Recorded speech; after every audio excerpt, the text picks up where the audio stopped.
यीशु पर विश्वास जो लाते उसी के अनुग्रह द्वारा वे धर्मी हैं बन जाते।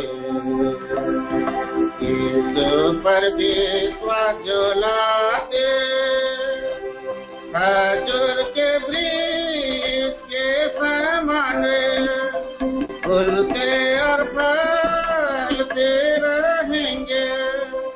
खजूर के वृक्ष के समान फूलते और फलते रहेंगे।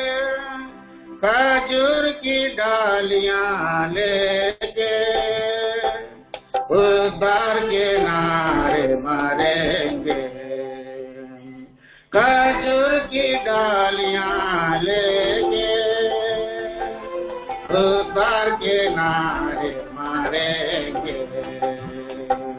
यीशु पर विश्वास जो लाते उसी के अनुग्रह द्वारा वे धर्मी हैं बन जाते। यीशु पर विश्वास जो लाते लबानोन और देवदार के वृक्ष के समान बढ़ेंगे।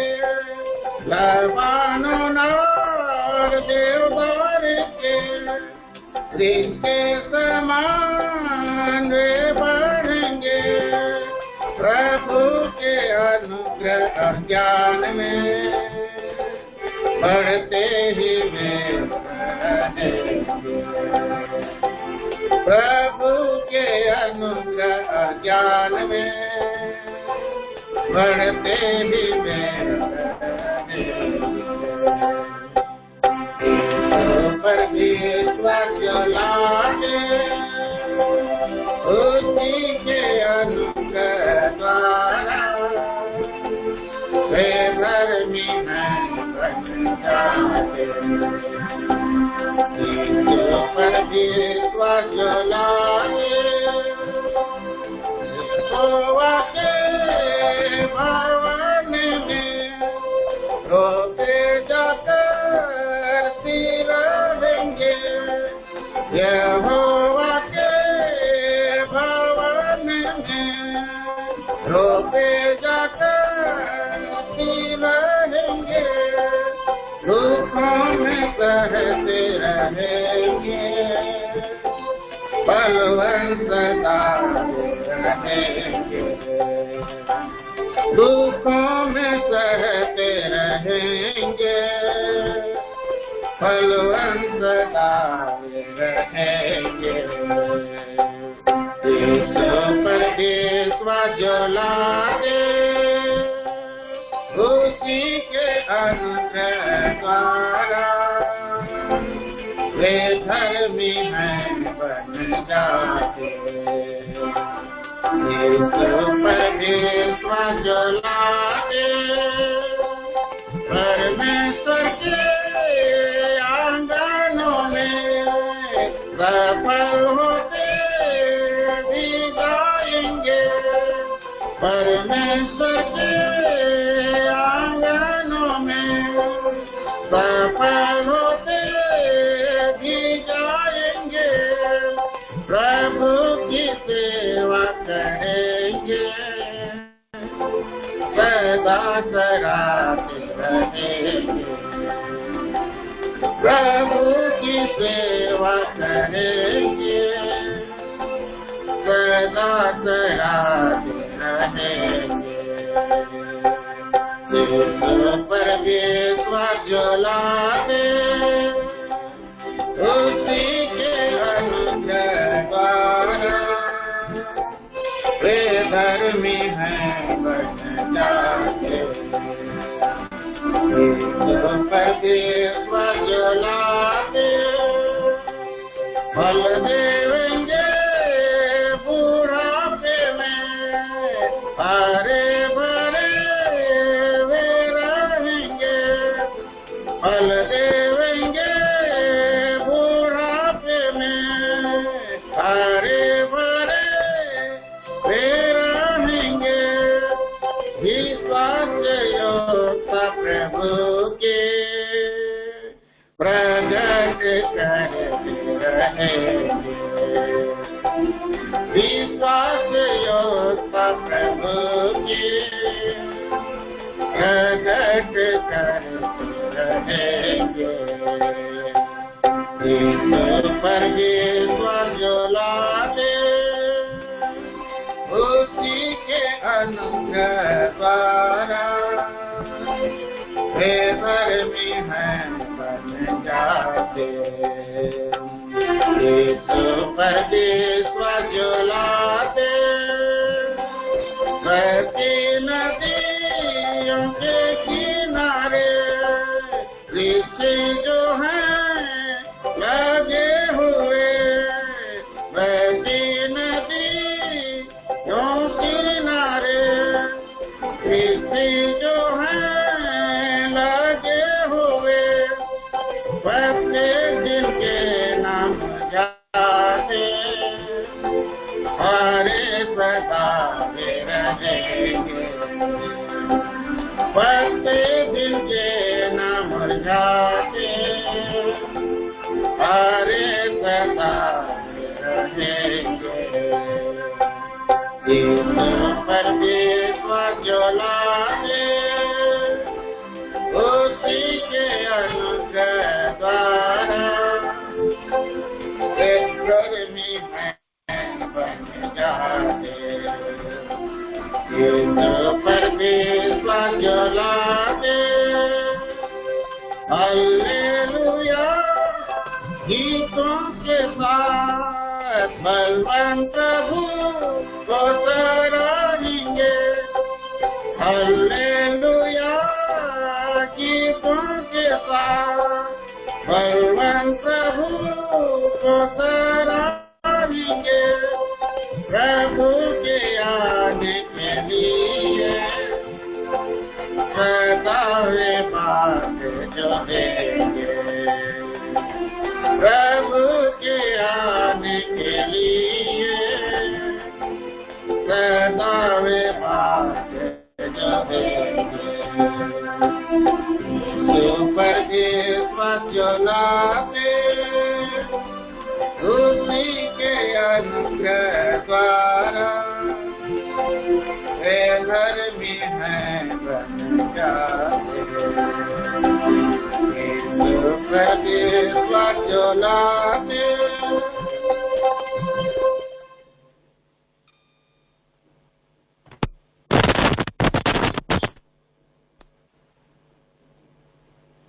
Bible coarse.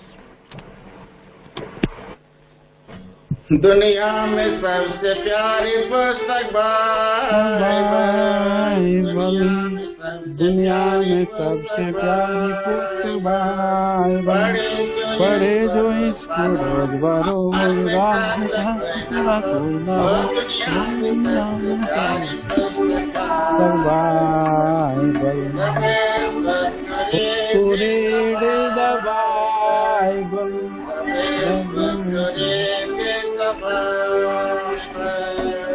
If you're in the everyday, if we have to wander, all the best for today is the Bible.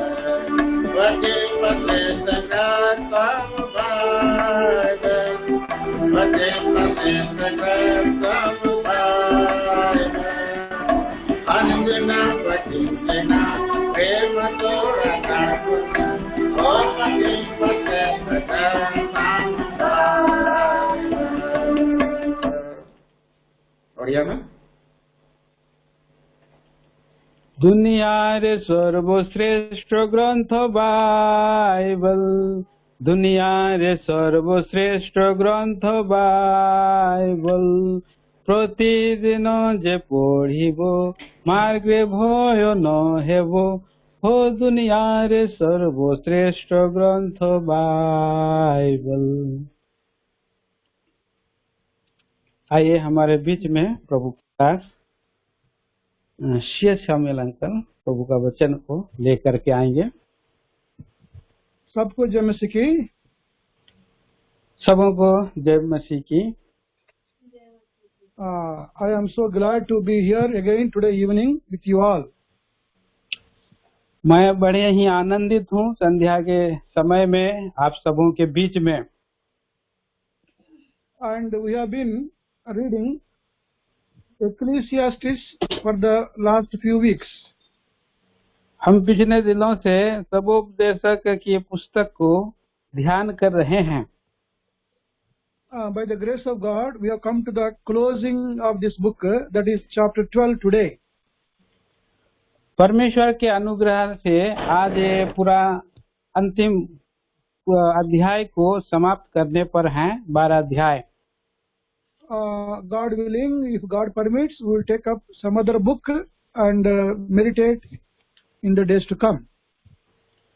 अगर प्रभु हमें आज्ञा दे और अगुवाई करे तो और दूसरे पुस्तक को आने वाले दिनों में हम ध्यान कर सकते हैं।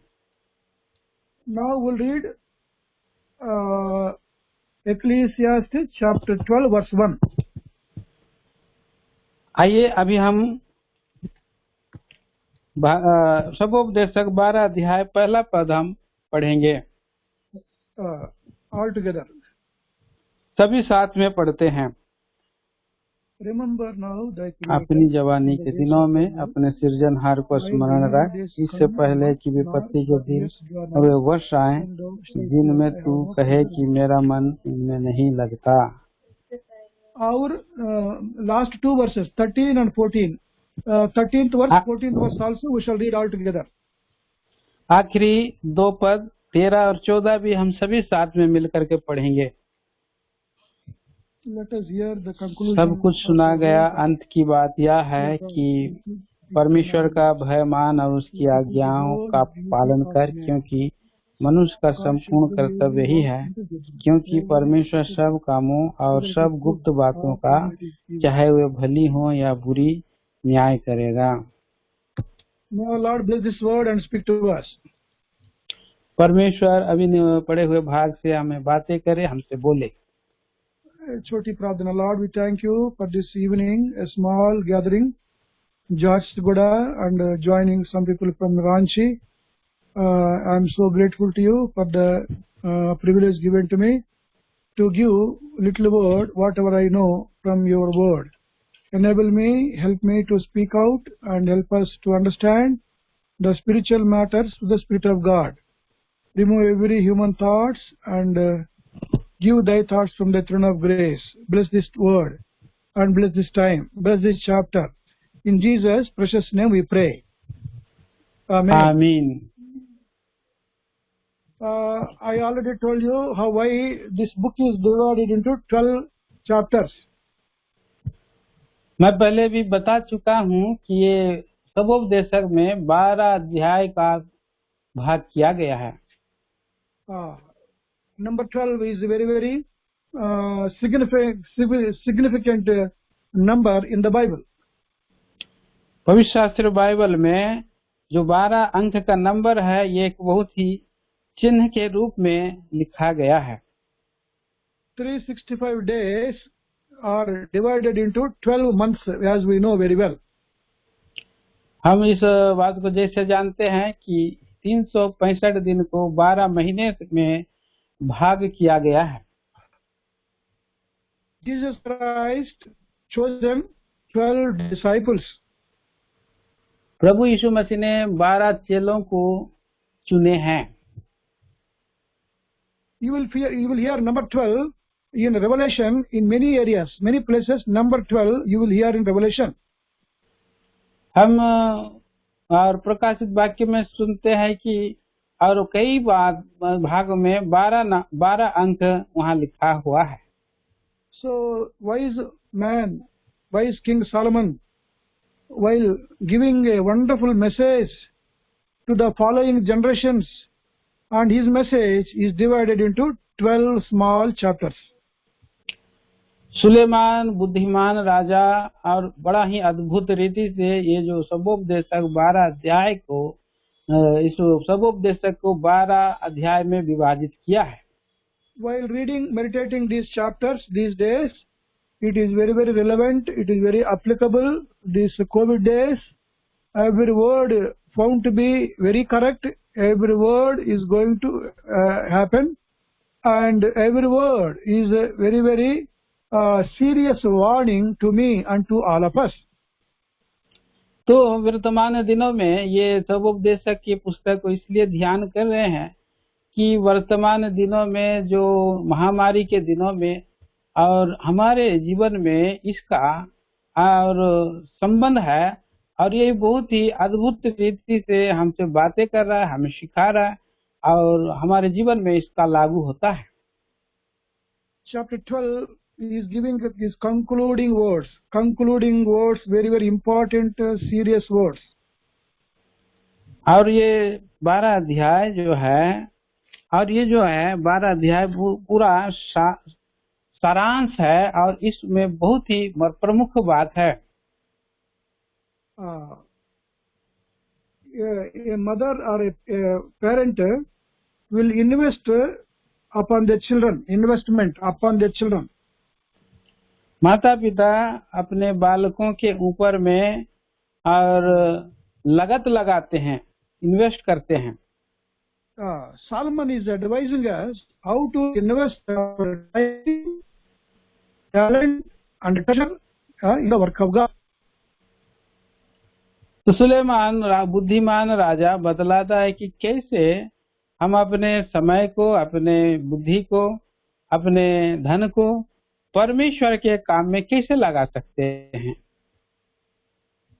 A worker will invest his time upon his work, labor upon his work. कामों के ऊपर में, और जो काम करता है और काम करने वाला उसके ऊपर में समय को लगाता है। A farmer will invest in his field. और जो एक किसान है अपना खेत में वो अपना समय को देता है। Now Solomon has learned serious lessons in his time, through his life and through the lives of other people.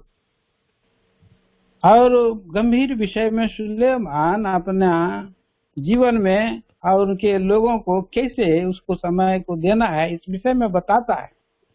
Everybody won't pass on their experiences to other people. Some people are very selfish.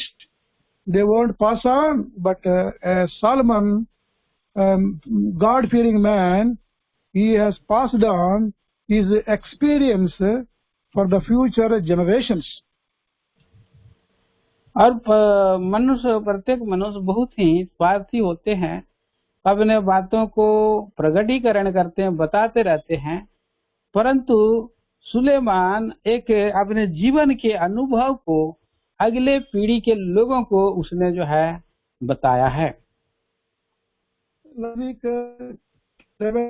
We had seen how we take care of needy people, poor people, those who are in various needs.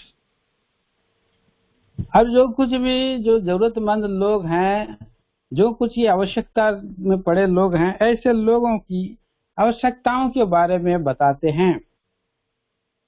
God will evaluate our work. God will examine our work. God will reward our work definitely. परमेश्वर हमारे कामों का प्रतिफल देगा, हमारे कामों को जांचेगा, कामों को इनाम देगा, जरूरी है वो इनाम देगा। Solomon says everybody should be a leader, leading God's people. A leader need not be in the church, but everywhere we should have that leading mind, that I should lead people, I should guide people. परमेश्वर चाहता है कि उनको अगुवाई करने वाला मनुष्य चाहिए, केवल चर्च में ही नहीं पर जहाँ कहीं भी जो रहते हैं, और वो लोगों को अगुवाई करने वाला एक मनुष्य की आवश्यकता है। A leader should set an example for his followers. और जो अगुवाई करते हैं, अगुए हैं, वो उनके लिए एक नमूने के कारण हो जाते हैं जो पीछे चलते हैं। These days everybody wants to become leaders, but they don't set example at all. इन वर्तमान दिनों में हरेक जो है अगुए बनना चाहते हैं, लीडर बनना चाहते हैं, लेकिन नमूने का कारण नहीं, नमूना का पात्र नहीं बन पाते। I might have told you recently I went to Kadapa district one assembly for preaching the gospel. और इन वर्तमान दिनों में कड़पा डिस्ट्रिक्ट में जो है परमेश्वर का वचन को बांटने के लिए प्रभु ने मौका दिया। I found all elders are young people. No elderly people were there. All elders of the church are young people. Some of them are not even born again. तो वहाँ पर जो कलीसिया है असेंबली में जवान लोग हैं, वहाँ पर एल्डर बने हुए हैं, बुजुर्ग अनुभवी लोग कोई नहीं है। कुछ लोग तो ऐसे जवान हैं जो उद्धार भी नहीं पाए हुए हैं। What a sad thing! How dare they are without even born again experience? They want to be elders in the church. और ये कितनी भयानक बात है जो इन दिनों में है, वो नया जन्म का भी अनुभव नहीं है और कलीसिया में वो एल्डर बनना चाहते हैं। Without practical experience, without proper knowledge of word of God, today everywhere this is the disease, this is the problem. Everywhere wants to come forward and to be leaders. और ये बिना जन्म का अनुभव, बिना आत्मा की अगुवाई, और ये एक बीमारी है और हर तरफ इस बात को हम देखते हैं कि कैसे ये एक बीमारी बढ़ते जा रही है। Now, Solomon, while concluding, he is telling young people a wonderful message to all young people. और ये सारांश के विषय में आखिरी में सारे जवानों के विषय में सुलेमान एक संदेशा दे रहा है। He told verse 1, before you see the evil days, you have to have God as your savior. That is what he is giving the message. और जो ये संदेशा है वो क्या है, ये कि परमेश्वर ये मरने से पहले, विपत्ति के दिन इससे पहले आए, अपने परमेश्वर का स्मरण कर, और कहता है What is the best age to come to the Lord? What is the best age to come to the Lord? कौन सा आयु है कि परमेश्वर के पास आने के लिए, और भली और अच्छी आयु कौन सा है? Many think that not young time, after marriage, after passing on some life, even after retirement, when we have some time to spare, at that time we can come to the Lord. That is many people's concept. और बहुत लोगों का ये विचार धारा होता है कि ये जवानी का समय नहीं, परंतु बहुत शादी के बाद और जब नौकरी करेंगे जो समय बचता है, और उसके बाद परमेश्वर के पास समय देने के विषय में ये सा उनका विचारधारा रहता है। I was also thinking like that what is the urgency to be godly? Let me enjoy the life. Let me enjoy the world. We'll see later about God. That was my concept also. और मेरा भी एक विचारधारा था कि मैं भी और ये जवानी के दिनों में और आनंद मनाने के विषय में, बहुत सा काम करने के विषय में, और उसके बाद परमेश्वर को पास आने के विषय में मेरा ऐसा विचारधारा था। Solomon says, evil days are going to come. Evil days are going to come. और सुलेमान कहता है विपत्ति के दिन आए। After 100 years, we have seen this COVID virus. We never expected that such thing will happen. So many people will die. We never thought. और हम नहीं विचार किए थे, नहीं सोचे थे कि ऐसे महामारी के दिन और 100 साल और ऐसे पहले आएंगे और बहुत लोग मर जाएंगे, इस विषय को नहीं सोचा था। As you are aware, young people died, rich people died, village people died, city people died, America people died, and nobody could stop their death. हम देखते हैं कि कैसे वर्तमान दिनों में धनी व्यक्ति मर रहे हैं, गरीब व्यक्ति मर रहे हैं, गांव के व्यक्ति मर रहे हैं, शहर के व्यक्ति मर रहे हैं, छोटे बुजुर्ग व्यक्ति मर रहे हैं, और अमेरिका के लोग मर रहे हैं। हर एक जगह में मर जा रहे हैं लोगों को। Before evil days comes, Solomon is advising everyone, especially young people, what young people have to do before we see the evil days. तो विशेष करके सुलेमान ऐसे भयानक दिन आने से पहले जवान लोगों को और उनको ये संदेशा दे रहा है। Without any warning, evil may fall upon this world. Without any warning, evil may fall upon this wicked world. बिना चेतावनी दिए ही बुराई इस बुरे संसार में अचानक आ जाएगी। If you go through the biblical history, how the biblical world faced evil all of a sudden.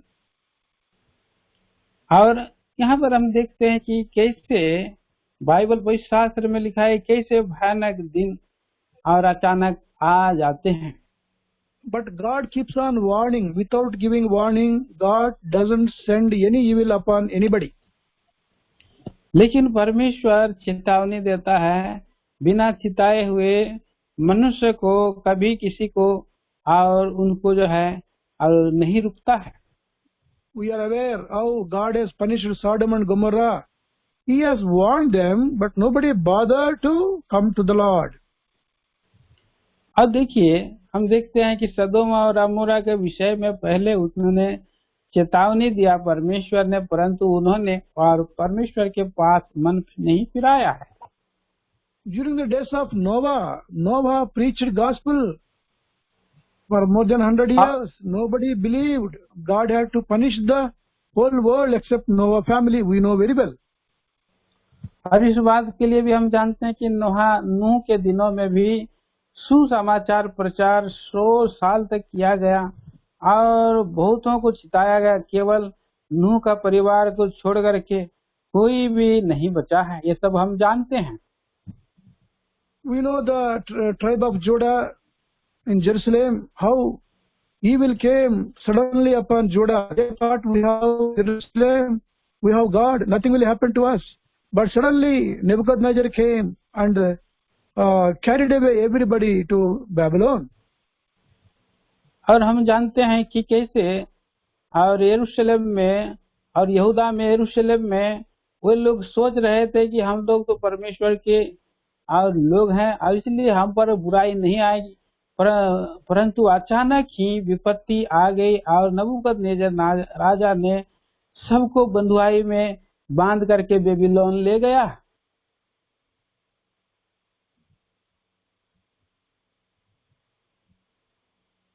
They had to be away from the place for 70 years, very long period. और उन्होंने अपने जगह से बहुत लंबा वर्ष 70 साल दूर चले गए हैं।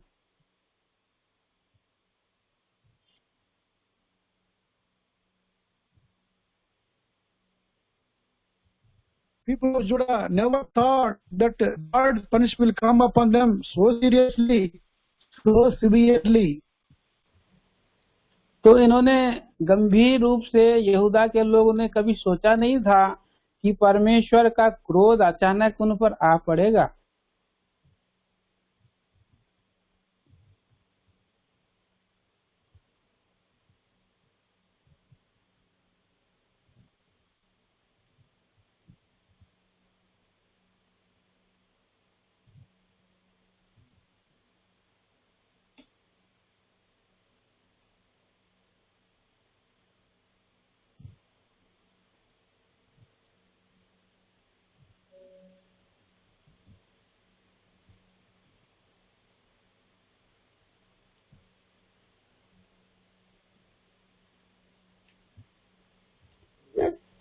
हेलो, आवाज uncle? not come voice uncle.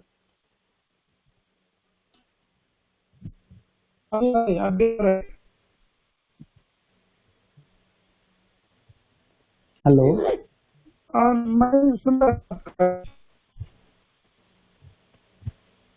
सुनाई नहीं दे रहा है अंकल, सुनाई।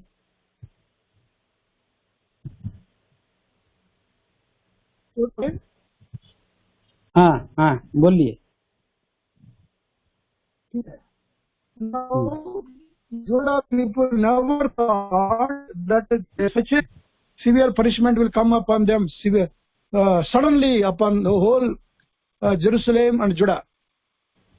तो यहूदा के लोगों ने सोचा नहीं था कि यहूदा और यरूशलेम में अचानक ही और ये विपत्ति आ जाएंगे।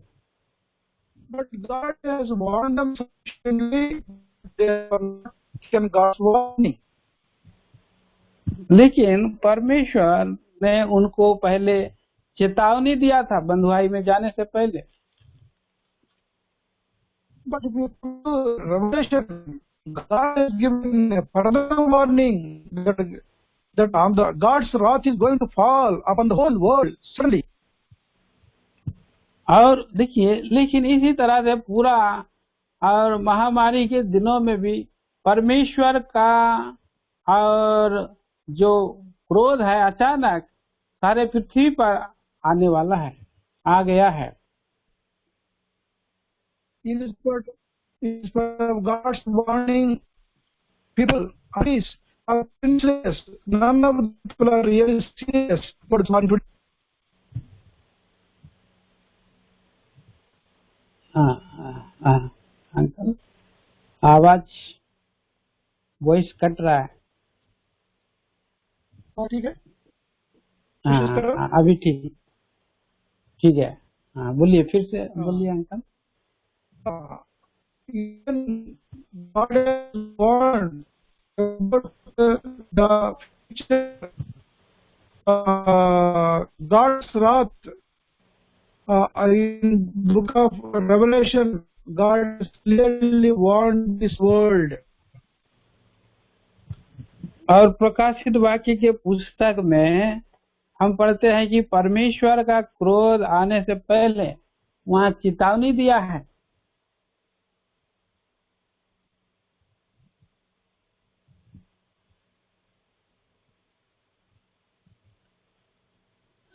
God has given clearly what is going to happen very soon to this evil and wicked world. God has given very clearly. परमेश्वर बड़ी ही स्पष्टता से में बताया है कि इन ये वर्तमान और बुरे संसार में क्या क्या घटना घटने वाला है।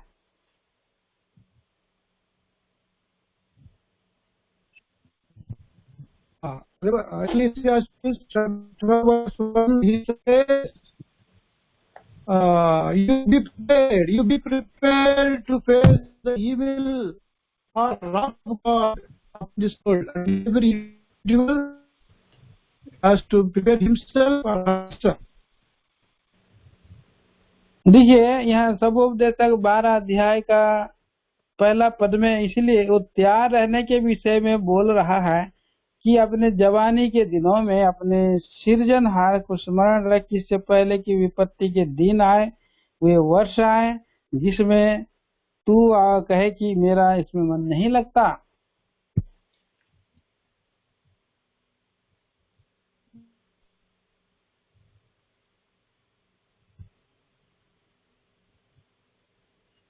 Many of us, we are preparing for studies, preparing for job, preparing for marriage, preparing for business, but actually we are preparing to face the wrath of God, which is already warned to us before time. Uncle, pardon me. Pardon me. So we are supposed to be prepared. Now, what Solomon says that evil days are going to come. For even more evil days are going to come. तो ये बड़ा ही जो बुरे दिन जो है आते चले जा रहे हैं। We really do not know what are the evil that is going to fall upon this world, the present evil itself is unbearable, intolerable, and so much loss it has given. अब बहुत सारे, अब हम नहीं सोच सकते हैं कि कितने सारे अचानक घटना घटेंगी, क्या हो जाएगा, और इस बात को, क्या होने वाला, इस विषय को हम लोग और नहीं समझ पा रहे हैं. And he says, only in the conclusion, he will tell only two advices. He is telling only two advices. If anybody takes the two advices, they will be prepared to face any evil or any challenge. उन्होंने केवल वहाँ पर दो ऐसे और सलाह दिया है, और उन दो सलाह को जब वो मान लेते हैं तो कोई भी संकट है और उसका सामना कर सकते हैं.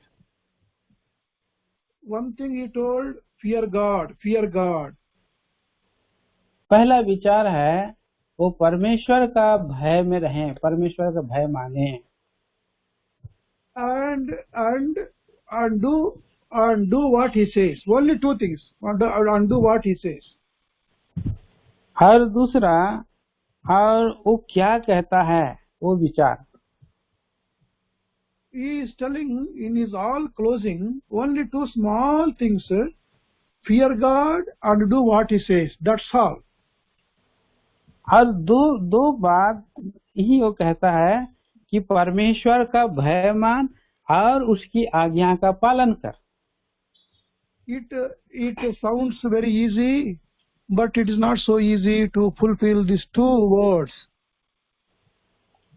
और ये सुनने में अच्छा तो लगता है, लेकिन उसको पूरा करने में बहुत अच्छा नहीं, और नहीं कर पाते हैं इसको.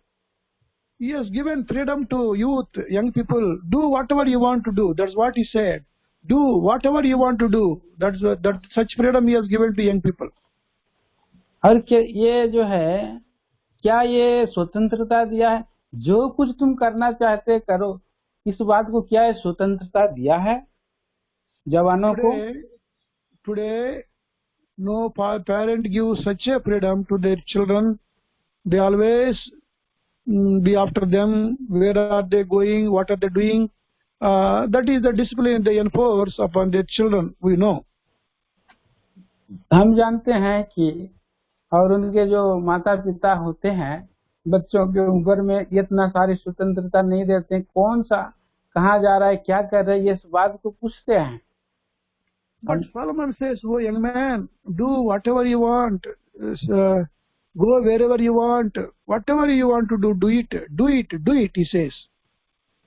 लेकिन सुलेमान ऐसा नहीं कहता है, और कहता है कि हे जवान, तू कहाँ जा रहा है, तुम क्या कर रहा है, जो कुछ कर रहा है तुम कर बोल रहा है.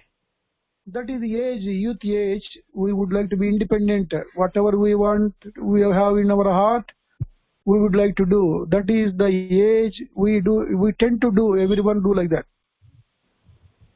तो ये जो जवानी की जो अवस्था है, और ये एक ऐसा अवस्था है जो कुछ भी काम करने का रहता है, क्या करने का, कहाँ जाने का रहता है, वो सब कामों को करने के लिए मन करता रहता है. As a young man, Solomon also did like that. Whatever he wanted, he did it. और सुलेमान जवान में ऐसा ही था, जो कुछ वो करना चाहा और उसने किया है. His beginning was very all right, very nice. That he went to Gibeah, he offered animals, he worshipped God with elders, and he prayed very well. His beginning was very good. और जो सुलेमान था, और जब आरंभ उसका हुआ था, आरंभ बहुत ही अच्छा था. वो आराधना चढ़ाता था, भेंट चढ़ाता, और उनके प्राचीनों के साथ प्रार्थना करता था. And everybody wondered the way he prayed, how he prayed so well. Everybody, even elderly people, were stunned to hear the prayer of this young man Solomon. और इस जवान सुलेमान के विषय में और बहुत लोग, जवान अपूर्णिया लोग भी कहते थे, ये बहुत अच्छा प्रार्थना करता है, और इस तरह से वो कहते थे. As he was blessed physically and he had become blind spiritually more and more. और जैसे जैसे वो और दैहिक रूप में, भौतिक रूप में आशीष पाते गया, ऐसे वैसे वो आत्मिक रूप से और अंधेपन में आता चला गया है। Bible says there was nobody like Solomon in everything, in wisdom, in knowledge, in everything. There was nobody equivalent to him. पवित्र शास्त्र बाइबल कहता है कि सुलेमान के तुल्य ज्ञान में, धन में, बुद्धिमान में उसके समान कोई भी नहीं है। As we know, the more God blessed him, the more he became spiritually blind. और जैसे जैसे परमेश्वर ने उसको आशीष देते गया, वैसे वैसे आत्मिक रूप से उसका आत्मिक धुंधलापन आते गया है। Most of the people, the more they are blessed, the more they will be spiritually blind, and they keep themselves away from the house of God. और देखिए कि कैसे बहुत सारे लोग जैसे ही दैहिक भौतिक रूप से आशीषित होते रहते हैं, वैसे ही आत्मिक रूप से उनका और कमी घटी पतन होते रहता, अंधापन में चले जाते हैं। Only unwise people pray, Lord bless me and bless me. Really wise people will not pray, because God blesses us even without our asking. The more if God blesses, the more we'll become blind. It is a formula, proved formula I have seen in my life. तो ये जो बुद्धिमान नहीं है वो कहते आशीष प्रार्थना करते रहते, प्रभु आशीष दे, आशीष दीजिए, लेकिन जो बुद्धिमान हैं वो ऐसे प्रार्थना नहीं करते हैं। और मेरे जीवन में भी ऐसे भयानक और बातें मैं भी जो है और देखा था। There is nothing wrong in asking Lord to bless us. There is nothing wrong. ये बुरा नहीं है परमेश्वर से प्रार्थना करना, मांगना। When we ask, God will bless us and He will multiply us. But as we are blessed, human tendency is to become spiritually blind and be away from the word, from the house of God. और जब कभी हम ऐसे प्रार्थना करते हैं और परमेश्वर देता है, और जब हम आशीषित होते हैं तो हम और क्या हो जाता है कि हम परमेश्वर के घर से हम दूर चले जाते हैं। As we know, any village, any city, any state, any country, rich people they don't have time for God's house. Only poor people, they have time. They come on time, they sit in the house of God, they pray, they worship, they go for worship opener. But no rich person will participate because he has no time. He is spiritually blind. तो हम जैसे देखते हैं, जानते हैं कि हर एक गांव में, शहर में और बड़े शहरों में भी कि केवल परमेश्वर के घर में गरीब लोग ही आकर के समय व्यतीत करते हैं, और जो धनी व्यक्ति हैं, जो धनवान हैं, उनके पास समय नहीं रहता है कि परमेश्वर के घर में आए, क्योंकि वो परमेश्वर के घर में आने के लिए उनके पास समय नहीं रहते। केवल गरीब लोग ही आराधना करते हैं, सुसमाचार सुनाते हैं और कामों को करते हैं। We find men of God prayed, Lord, don't make me rich and don't make me poor also. Give me whatever is convenient to me. That's what they prayed. But we won't pray like that. Lord, bless me, bless my children, bless my family, bless us, bless us. That is the word always. Blessing, blessing, blessing is in our mouth. तो हम ऐसा प्रार्थना नहीं करते, प्रभु ना मुझे गरीब बना, ना मुझे धनी बना, परंतु मेरी जो आवश्यकता है पूरा कर। लेकिन हम लोग ऐसे प्रार्थना करते, प्रभु मुझे आशीष दे, मेरे परिवार को आशीष दे, और इस तरह से मेरे बच्चों को आशीष दे, ऐसे प्रार्थना करते रहते हैं। When we are blessed physically, it will be an interest for our spiritual life.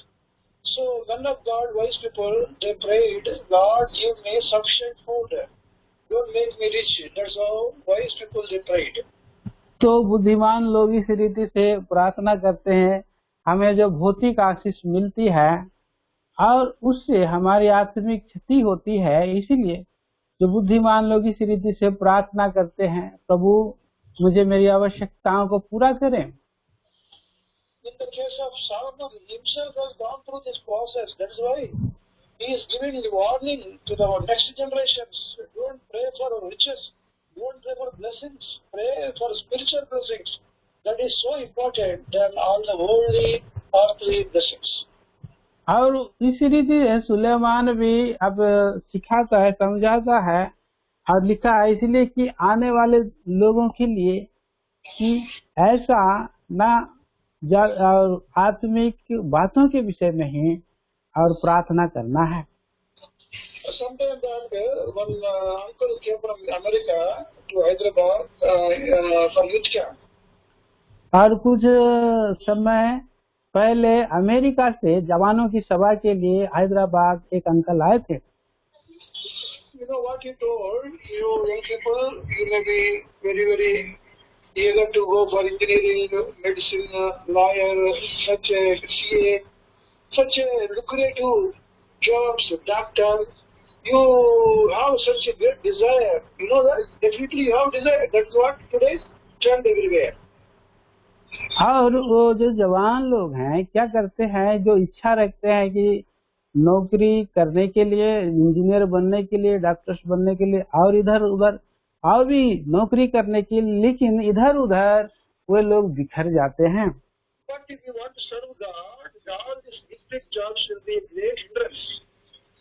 लेकिन अगर परमेश्वर की सेवा करने का अगर विचार है तो ये सभी जो बातें जो है रुकावट डालती है।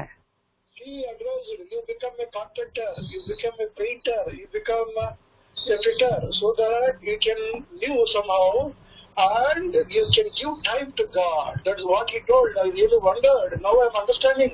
Now I'm realizing the truth in that.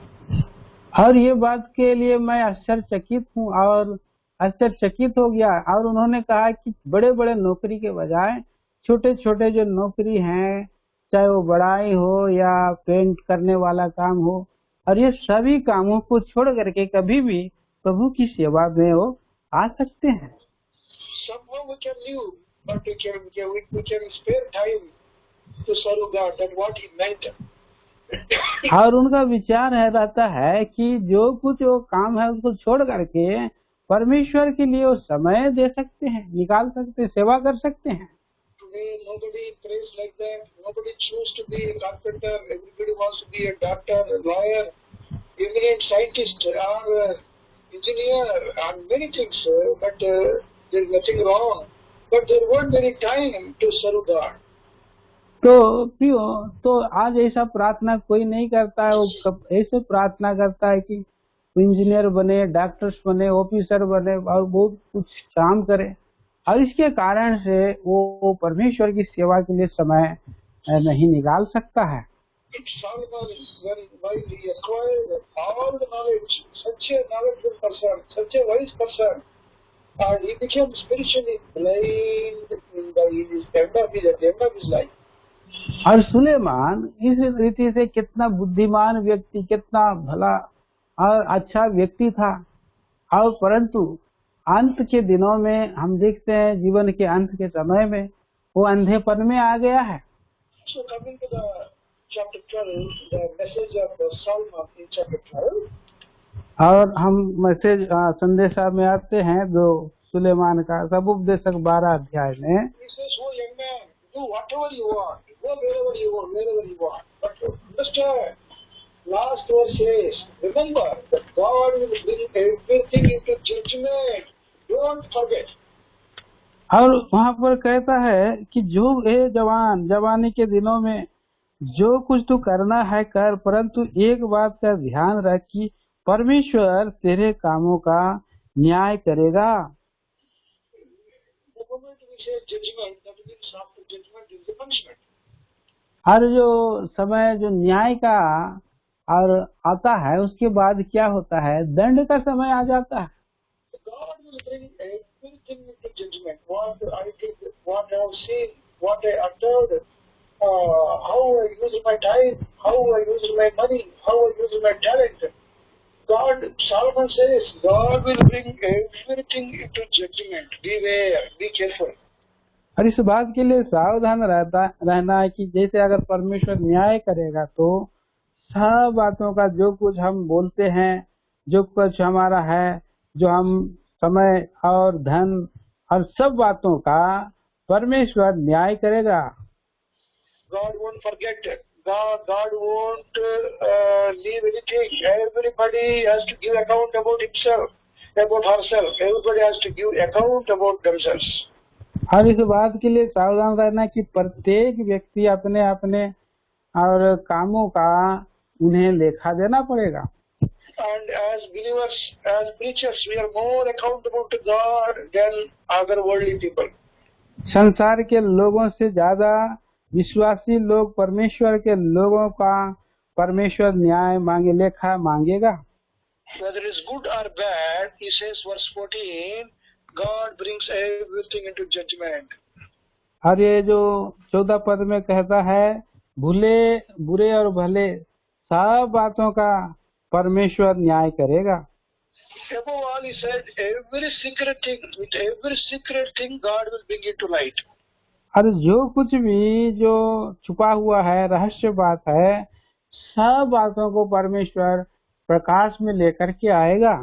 Many times we forget that God will ignore, God will wash away, God will, he will are not mindful, but God, word of God says, everything we do, everything we utter, God will bring it under judgment. और कई बार हमारा ये विचार रहता है, सोचते हैं कि परमेश्वर इस सब को छोड़ देगा और सब भूल जाएगा, लेकिन परमेश्वर सब बातों को बोलने के लिए, विचारों के लिए, जो कुछ हम विचार में करते, सब बातों का न्याय करने वाला है। God is a judge, not worldly judge. The worldly judges, if you give money, you can buy judgment, but God, nobody can buy him. His judgment is 100% pure, unrighteous, and truthful. तो हम लोग की संसार में देखते हैं कि बहुत लोग न्याय को खरीद लेते हैं, परंतु संसार में खरीदते हैं, परंतु परमेश्वर और पूरी रीत से पवित्र है, धर्मी है, न्यायी है और खराई से वो न्याय करने वाला है।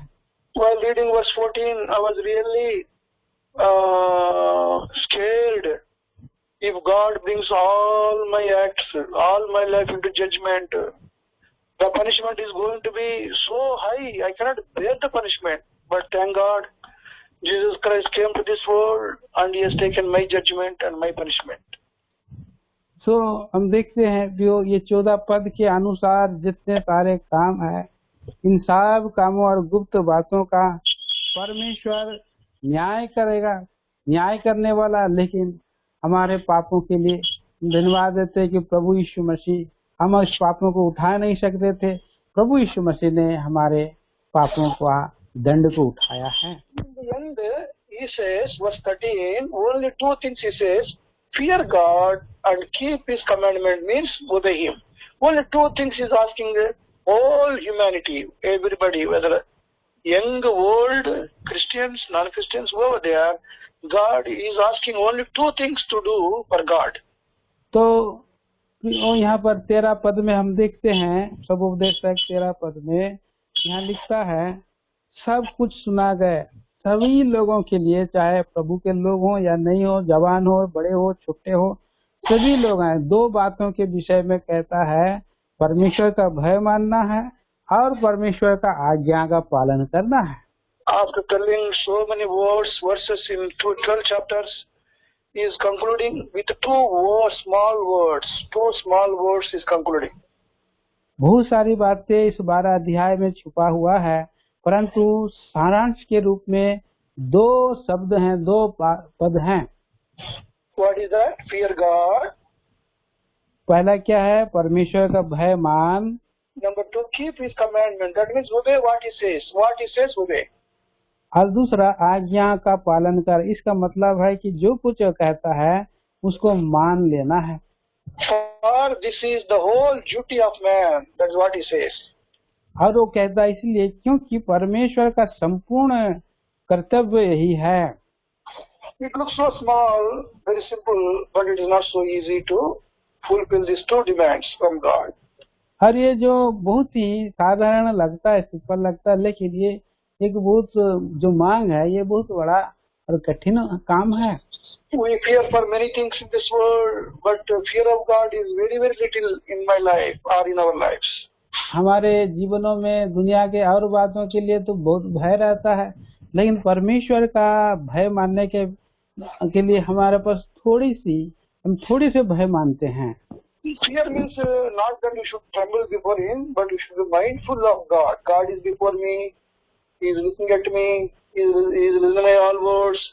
So we should be very, very careful that what He means.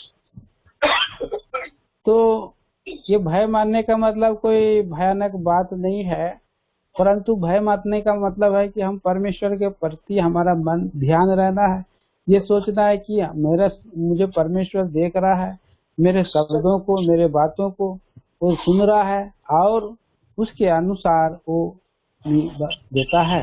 Secondly, obey His commandments means do His commandments means do what He says. Do what He says. तो आज्ञा का पालन करने का मतलब है जो कहता है उसको करना है। Generally, we won't do what God says. We would like to do what our own conscience says, or what our heart says. और कई बार हम सामान्य रूप से देखते हैं परमेश्वर के बातों से ज्यादा नहीं मान करके हमारा मन, हमारा इच्छा, हमारा विचार जो करता है वही हम करते हैं। There is a great blessing when we do God's will.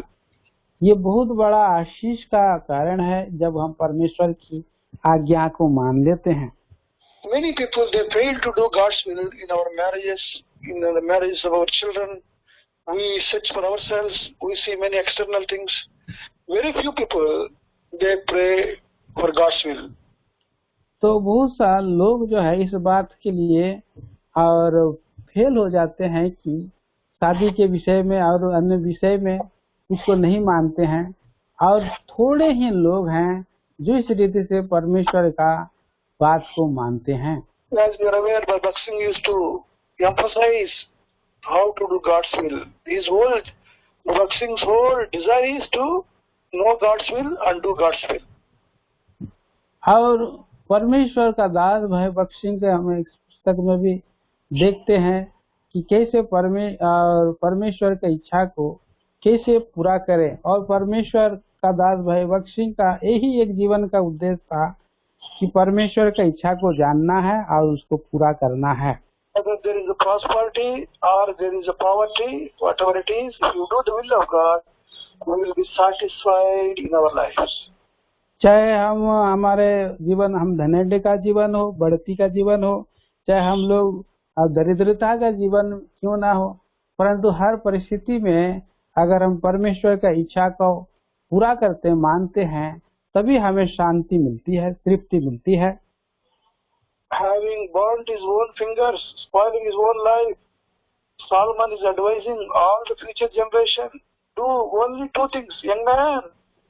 Do only two things, young woman, oh brother, oh sister, do only two things, fear God and obey Him, or whatever He says you do it. और सुलेमान इस बात को लिखता है, ये उंगली में दो बात है कि हे जवान, दो काम कर, तू परमेश्वर का भय मान और उसका आज्ञा का पालन कर। This is what the conclusion. That is what the conclusion of the whole matter is. Only these two words. ये दो शब्द हैं, दो विचार, दो शब्द हैं और पूरे इस शास्त्र भाग का सारांश है। Verse 3 to verse 8, 3 to verse 7, he is talking about human uncertainty. Death may come any time, anything can happen to anyone. So, how uncertain we are, that is what he says. और ये तीन जो पद है, अचानक क्या होता है और जो कुछ भी घटना और इस पृथ्वी पर ये हो जाता है। So, we prepare to face the evil days are going to come. More evil days are going to come. That's what Solomon says. And what God says. और इसलिए परमेश्वर का pardon me. Word of God is telling, and also Solomon also warning. और जो परमेश्वर का विचार और वचन कहता है और वही पर सुलेमान का इच्छा है। More evil days are going to come upon this world. बहुत बुरे के दिन इस पृथ्वी पर आ पड़ते हैं। But we don't have to worry. we have God who protects us, preserves us, and when we follow these two principles, fear God and obey Him, we will be safe whether we are on earth or we are promoted to heaven, we are safe. तो हमें घबराने की बात नहीं है, केवल ये दो बातों को मानना है, परमेश्वर का भय मानना है और उसकी आज्ञा को पालन करेंगे, चाहे हम इस पृथ्वी पर रहें या हम परमेश्वर के पास पहुंचाए जाएंगे। और May our Lord help us to understand these all serious lessons which Solomon wrote in Ecclesiastes. परमेश्वर हमको समझने के लिए सहायता करे जो इस सबोपदेशक के पुस्तक में हमारे लिए सुलेमान ने लिखा है। After reading these 12 chapters, my prayer is, Lord, help me to fear you, help me to obey you. और इस पुस्तक को बताने से पहले मैंने प्रार्थना किया, प्रभु मुझको आप दया करें कि मैं आपका भय मानूं और आपकी आज्ञा का पालन करूं। And my deepest prayer is, Lord, make me more spiritual, not more prosperity, but more spiritual prosperity, not physical prosperity. Make more spiritual prosperity I want to have in my life. और इस रीति से मैंने प्रार्थना किया, प्रभु मुझे आत्मिक धनढ्य आत्मिक धनढ्य वाले इस पृथ्वी का और भौतिक धनी नहीं परंतु आत्मिक धनी बनाने के लिए मेरी आप सहायता करें। Physical blessing like house, children, money, gold, silver, this and that, nothing will come with us, but our deeds, our spiritual life will follow us. तो ये जो भौतिक आशीष है, घर हो, धन हो या पत्नी बच्चे हो, ये सब कोई हमारे साथ नहीं जाएंगे, परंतु मेरे काम जो आत्मिक काम है वही मेरे साथ जाने वाले हैं। May the Lord help me, may the Lord help us to focus upon spiritual matters which are eternal, and we may be our focus may be diverted from earthly things because they make us spiritually blind.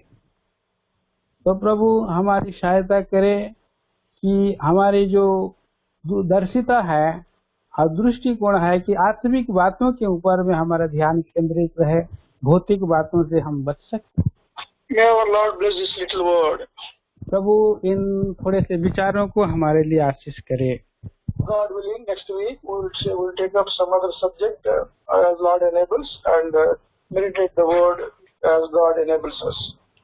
प्रभु अगर अनुग्रह करे अगुवाई अगले सप्ताह में और कुछ प्रभु ने कुछ दूसरे पुस्तक में से प्रभु कुछ विचार को दे और हम ध्यान कर सके। रंजित भैया दुआ करिए, क्लोज करिए। आइए हम प्रार्थना करेंगे। प्यारे पिता महान परमेश्वर, धन्यवाद देते हैं और आपकी बड़ाई प्रशंसा करते हैं। एक सुंदर समय दिया आपके दास के द्वारा प्यारे प्रभु जी, स्वर्गीय सनातन की बातें महान प्रभु जी और इस सब उपदेशक के पुस्तक से महान प्रभु जी आपने दिए हैं। पिछले दिनों से पहला अध्याय से 12 अध्याय तक प्रभु लगातार ध्यान करने के लिए आपके दास को अनुग्रह किया, हम धन्यवाद देते हैं। धन्यवाद देते हैं बीच दिनों में और कमी घटी में भी गए, दुर्बलता में भी गए, फिर भी प्यारे प्रभु जी पुनरुत्थान की सामर्थ्य से उन्हें अगुवाई देकर इस अध्याय को पूरा करने के लिए आपने अनुग्रह दिया है। और ये बहुत ही हमारे जीवन में और जुड़ा हुआ है संबंध में, हमारे जीवन संबंधी विषयों को कैसे हम बुद्धिमान से जीवन बिता सके, कैसे हम अपने समय को बुद्धिमानी दे सके, धन को, कामों को कर सके। डालो प्रभु जी ये 12 अध्याय में पहला पद में प्रभु आपने जवानों के ही नहीं सबों के लिए एक शिक्षा है